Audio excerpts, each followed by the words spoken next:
Hey everyone, and welcome back to another deep dive here on Book Summary Podcast.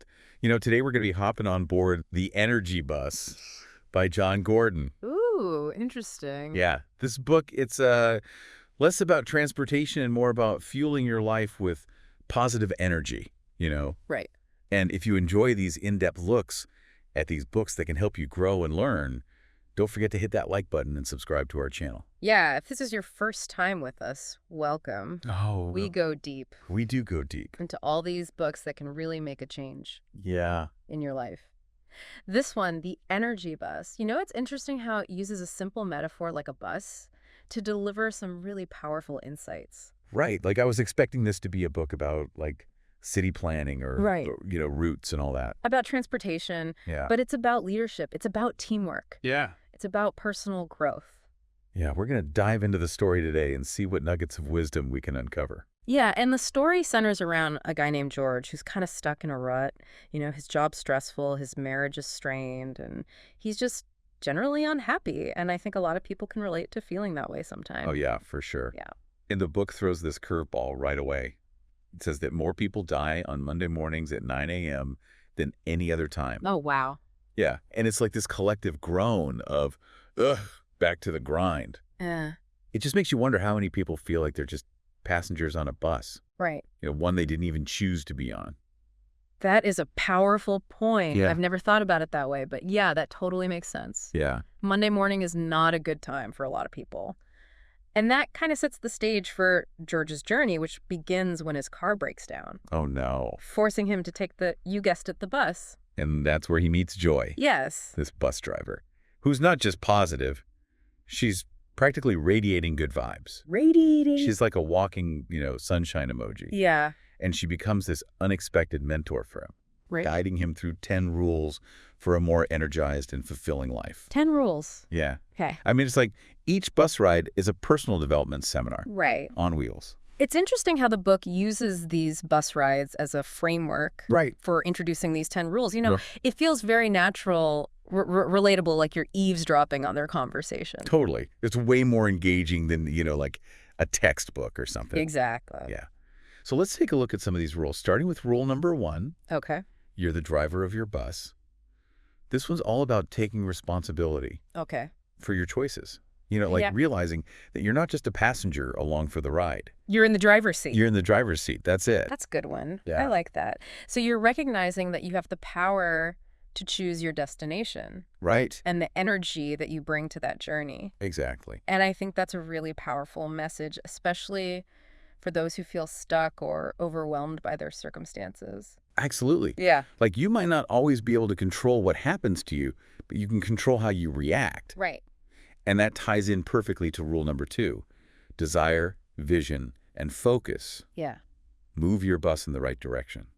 This is about knowing where you want to go. Exactly. It's not enough to just be in the driver's seat. Right. You got to have the map. You got to have a map. You got to have Yeah. destination in mind. Yeah. This rule emphasizes the importance of setting a vision for your life Right. and then focusing your energy on actually getting there. That's where it gets interesting because the book introduces this concept of the energy field of dreams. Oh, yeah. I love this. What did you take away from this? What I took away from this is that what we focus on expands. Right. So if you're constantly dwelling on the negative vision, you're likely to attract more negativity into your life. Oh, yeah. But if you focus on your positive vision, you'll start to see opportunities Right. that align with that vision. So be mindful of your thoughts and beliefs. Yeah. You're not ignoring the negative altogether, but you are choosing to focus on what you want to create. Exactly. And to help with that, the book gives us this simple yet powerful formula. Okay. E plus P equals O. E plus P equals O. I like that. Yeah. Events plus perception equals outcome. Oh, okay. Yeah. So you're saying that you can't always control the events, but you can control your perception of them. Exactly. Okay. Which ultimately determines the outcome. That's a valuable tool for anyone who wants to take control of their life. I think so too. Yeah, it's that reminder that we always have a choice in how we interpret and respond to situations. For sure. And speaking of choices, rule number 3 is fuel your ride with positive energy. Okay. So this one is all about choosing to focus on the good, practicing gratitude, and surrounding yourself with positive people. So being proactive and creating a positive environment for yourself, both internally and externally. Yeah. I like that. Yeah, and the book even uses this analogy of like feeding the positive dog, Oh, which I thought was really cool. It's this idea that there are these two dogs within us, a positive one and a negative one, right. and they're constantly fighting for our attention. Yeah. Which one wins?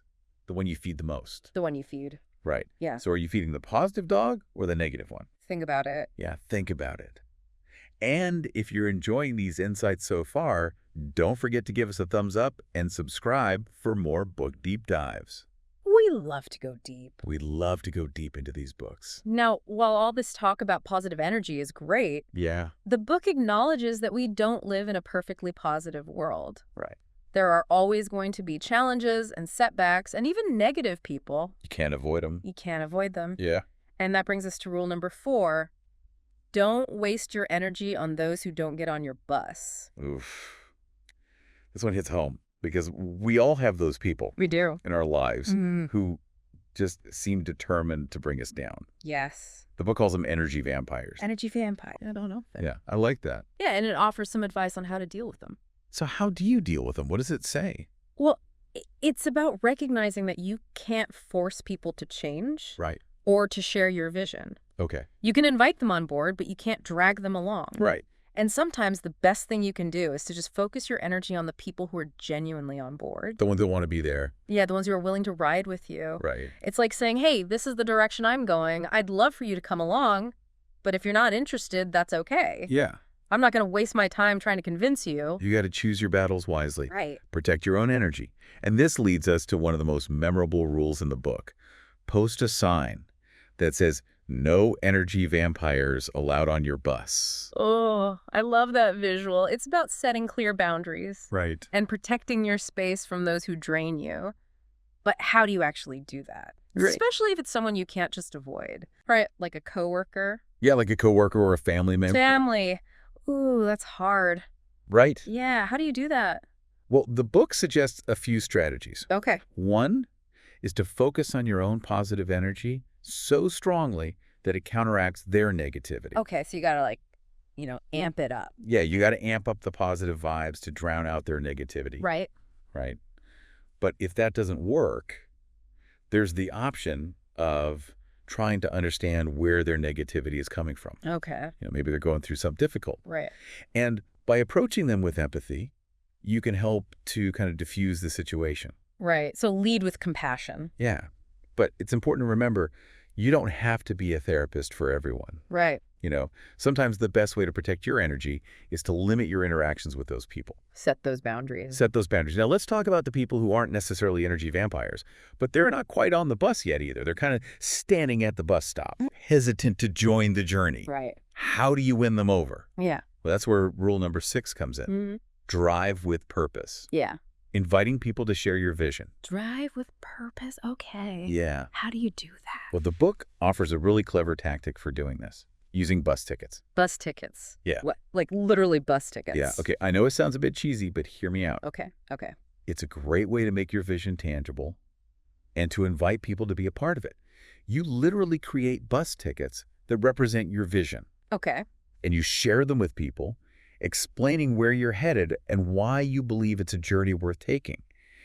And if they choose to get on board, they sign the ticket and return it to you.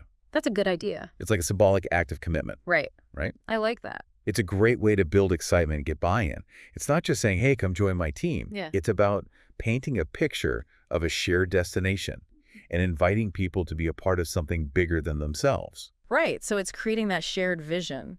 Yeah. That's a really good idea. And in the book, George actually uses this strategy with his team, and it leads to some really surprising results. Interesting. We'll get to that later. Okay. But for now, I think we've covered a lot of ground. We've explored some really powerful concepts about taking control of your life, cultivating positive energy, and setting boundaries. It's a reminder that we have more agency than we often realize. That we do. Exactly. And if you're enjoying this deep dive into the energy bus, be sure to stick around for part 2, where we'll explore the remaining rules and delve deeper into the heart of the story. Yeah, we'll uncover more insights about leadership, teamwork, and the power of finding your purpose. We'll see how George's journey unfolds as he puts these 10 rules into practice. Yeah. So stick around. We'll be right back. We'll be right back. Welcome back, everyone. All right, so in this part, we're going to delve into how George, our main character, starts applying these positive energy principles within his team. Yeah, he's got his work cut out for him. He does. Right, because like we left off the last part with George learning about the importance of sharing his vision. Right. Even using those bus tickets. Right, those bus tickets. To invite his team on board. Right. But like, he still has a mountain to climb. Yeah. Right? His team is a mess. They're facing a tight deadline. Absolutely. There's a lot of negativity to overcome. And this is where the book takes a really interesting turn. Okay. It introduces this whole concept of love. Okay. As a leadership principle. Like it. I know it might sound a bit out there. Yeah, a little bit. But stick with me. Okay, I'm intrigued. Yeah. I'll admit, when I first heard about love in a business context, I was skeptical. Yeah. But the energy bus makes a compelling case for it, It does. arguing that true leadership is about more than just setting goals Right. and delegating tasks. It's about creating a culture of care and support. Okay. A space where people feel valued and empowered to do their best work. Oh, I like that. Yeah, and this is where rule number 7 comes in. Okay. Enthusiasm attracts more passengers and energizes them during the ride. Ooh, so it's not just about, being like happy and peppy all the time. Right. It's about bringing a genuine sense of passion and excitement to your work. And that can be contagious. It's contagious. Exactly. Enthusiasm is infectious, and it's one of the most powerful ways to motivate and inspire others. Yeah, I totally agree. The book even calls enthusiastic leaders love magnets. Oh. That might sound a bit cheesy, Yeah. but I think it captures the essence of this principle. Because people are drawn to people who are enthusiastic and passionate. Right. They just radiate positive energy. Yeah, you want to be around them. You want to be around them. Exactly. So how does George, our stressed out, struggling protagonist, Right. become this love magnet leader? Well, it doesn't happen overnight. But as he starts implementing these first few rules, like focusing on his own positive energy, Right. setting boundaries with negative people, sharing his vision with his team, Right. something interesting starts to happen. What happens? He begins to see his team members in a new light. Oh. He starts to see their potential, their Yeah. strengths, and even their struggles. Okay. And this leads to a shift in his leadership style. Oh, how so?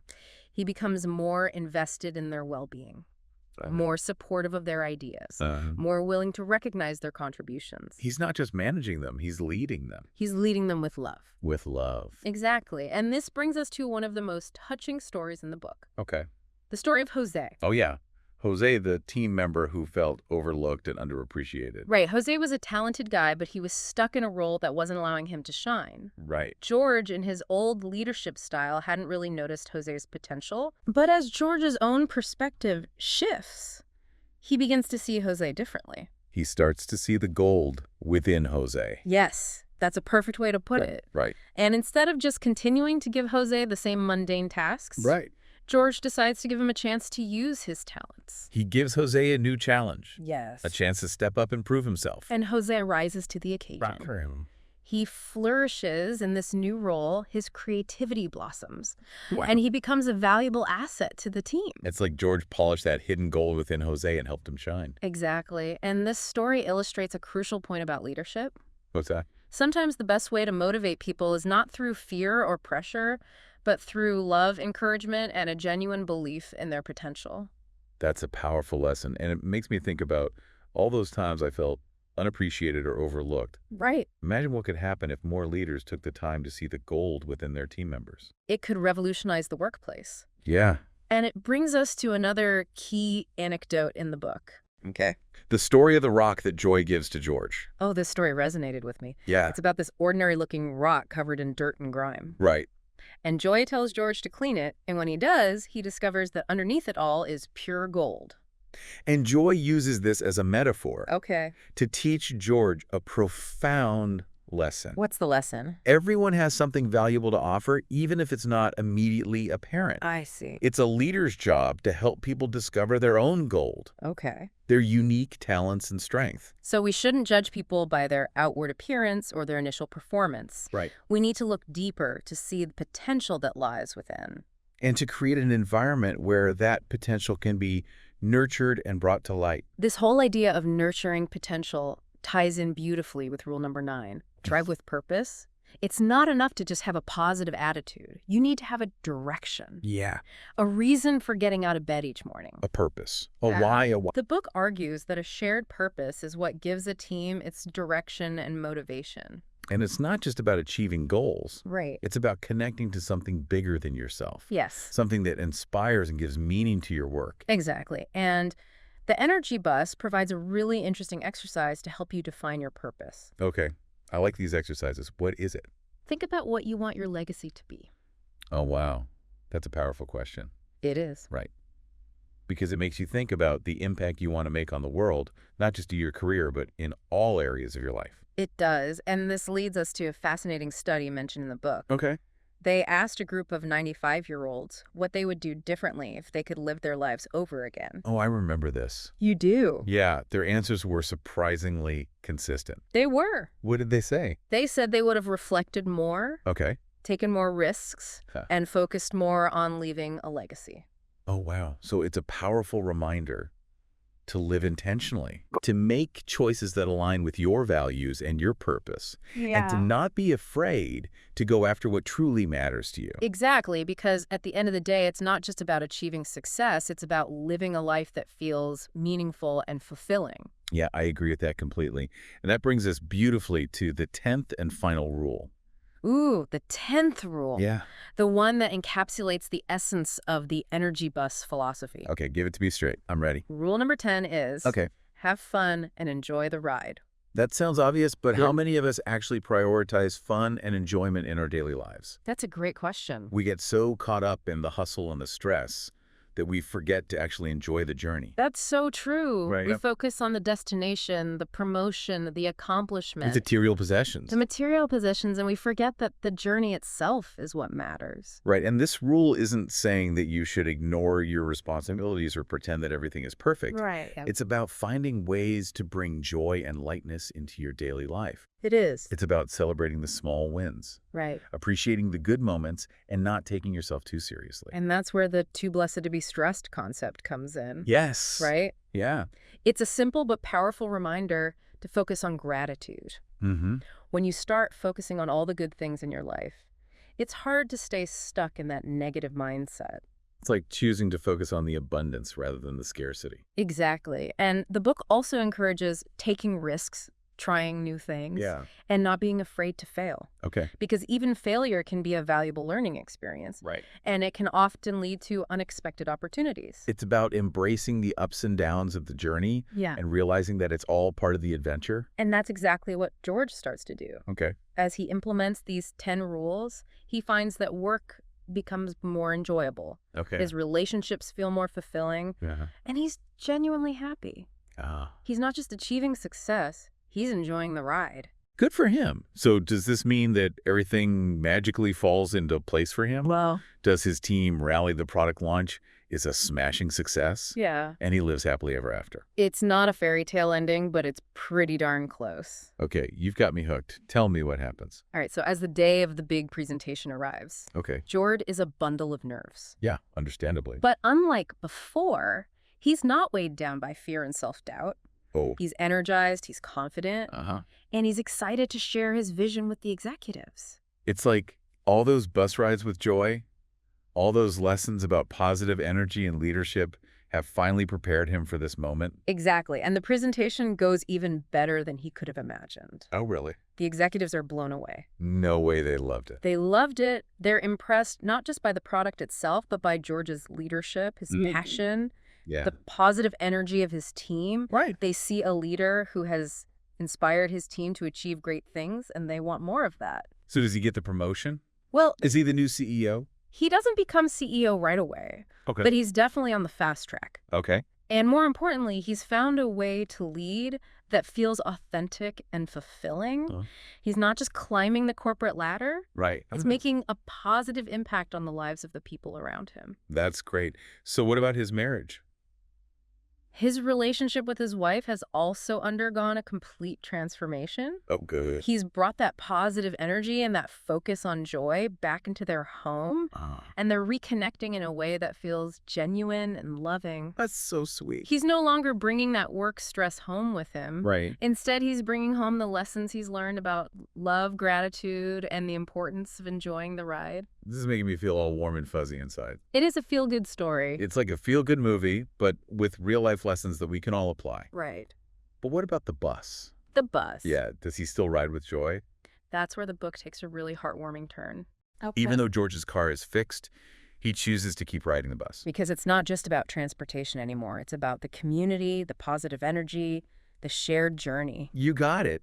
And he even makes a special sign for the bus, Oh, wow. outlining those 10 rules for all the passengers to see. Ah, that's so sweet. It's like he's paying it forward. He is. Sharing the wisdom that transformed his life, and it shows that he's truly embraced the energy bus philosophy. It's a beautiful ending that leaves the reader feeling hopeful and inspired. Right. It shows that anyone can choose to ride the energy bus, regardless of their circumstances. Yeah. It's a choice we make every day. This has been such a great deep dive into the energy bus. It has. It's a reminder that sometimes the simplest stories can offer the most profound lessons. They do. And if you're enjoying these kinds of deep dives, be sure to hit that like button and subscribe to our channel for more insightful book discussions. We love sharing these books that have the potential to transform your thinking and your life. Yeah. And The Energy Bus is definitely one of those books. It is. It's a book about leadership. Yeah. Yes, but it's also a book about life. Yes. It's about finding your purpose, fueling your journey with positive energy, and most importantly, enjoying the ride. Now, before we move on to the final part, I'd like to ask you a question. Okay. Think about your own life. All right. What kind of energy are you bringing to the world? Ooh. Are you driving your own bus? Or are you just along for the ride? Ooh, that is a great question to ponder Yeah. as we wrap up our deep dive into The Energy Bus. Right. I think it's the perfect time to reflect Yeah. on how we can apply these principles Yeah. to our own lives. You know, one of the things that struck me most about this book Okay. is its emphasis on personal responsibility. Right. It's so easy to fall into the trap of thinking that we're victims of our circumstances, Right. that we're just along for the ride. Right. We have no control. Yeah, but the energy bus reminds us that we're in the driver's seat. We have the power to choose our destination, Yes. our attitude, and our response to the challenges we face. And it all starts with our energy. Right. As we've seen throughout the book, Yeah, positive energy is contagious. it is. And it can transform not only our own lives, Right. but also the lives of those around us. I love that it makes me think about the energy field of dreams. Yeah, You know, if we focus on the negative, right. we attract more negativity. We do. But if we cultivate positive energy, Yes. we focus on our vision and our goals, Right. we start to see opportunities Yeah. and possibilities that we might have missed before. It's like we're shifting our frequency, Right. tuning into a different channel Right. where good things are more likely to happen. I like that. And it's not just about thinking positive thoughts. It's about taking action. Taking action. Right. It's about feeding the positive dog. Yes. You know, making choices that align with our values and our goals. Yeah. And about surrounding ourselves with people who support and uplift us. Yeah. Absolutely. This brings us back to the idea of those energy vampires. Yeah, those energy drainers. Right. Those people who drain our energy and bring us down. Yeah, the book offers some great strategies for dealing with these energy drainers. It does. But I think the most important takeaway is What is it? the importance of setting boundaries. Setting boundaries. You have to protect our energy. Right. And that sometimes means limiting our exposure to negativity, Yeah. whether it's coming from people, situations, or even our own thoughts. Right. You know, when I think about the story of George, Yeah. what really stands out to me Okay. is his transformation as a leader. Right. He starts out as this stressed out micromanaging boss. Right. But as he learns to apply the principles of the energy bus, Yeah. he becomes a completely different kind of leader. He becomes a love magnet leader. A love magnet leader, someone who inspires and motivates his team, Yeah. not through fear or pressure, but through genuine care and enthusiasm. And we see the impact of this transformation, not only on his team, Right. but also on his own life. Yes. His relationships improve, his work becomes more fulfilling, Yeah. and he finally starts to enjoy the ride. He does. It's a reminder that leadership is not just about achieving goals. Right. It's about creating a positive and supportive environment where people can thrive. And it starts with our own energy. Yes. As leaders, we set the tone Yeah, for our teams, our organizations, and even our families. that's right. If we're bringing negative energy to the table, Yeah, it's going to have a ripple effect. it is. But if we're showing up with enthusiasm, with love, with a genuine desire to see others succeed, Right. it creates a completely different dynamic. It does. It's like we're Yeah. driving a bus full of people. Yeah. And our energy is the fuel that keeps it moving forward. I love that analogy. Yeah. And it makes me think about that final scene in the book Yeah. where George chooses to keep riding the bus, Right. even though his car is fixed. That's a powerful image. It is right. It shows that he's not just going through the motions anymore. He's not. He's chosen to embrace a new way of living, Right. a way of being that's more joyful, more fulfilling, and more connected to his purpose. Exactly. And he even creates that special sign for the bus outlining the 10 rules for all the passengers to see. Right? It's a beautiful gesture It is. that symbolizes his commitment to spreading positive energy Right. and inspiring others to find their own path to a more fulfilling life. You know, as we wrap up this deep dive, Yeah, I'm left with a sense of hope and possibility. me too. The Energy Bus is not just a feel-good story. Right? It's a call to action. It is. It's a reminder that we have the power to choose our energy, our attitude, and our response to the challenges we face. And it's a reminder that the journey itself is just as important as the destination. Right. We have to learn to enjoy the ride, to celebrate the small wins, and to find moments of joy and gratitude, Yes. even amidst the chaos of daily life. It's been such a pleasure exploring these ideas with you. It has too. If you enjoyed this deep dive, we'd love for you to like and subscribe to our channel for more insightful discussions on books that can transform your thinking and your life. Absolutely. And for those of you listening out there, Yeah. we'd love to hear your thoughts. Yeah, what resonated with you most from the Energy Bus? Yeah. What are you going to implement in your own life? Yeah, share your insights in the comments below. Let us know. And remember, you're the driver of your own bus. Choose your destination, wisely fuel your ride with positive energy, and enjoy the journey. We'll see you on the next deep dive. See you next time.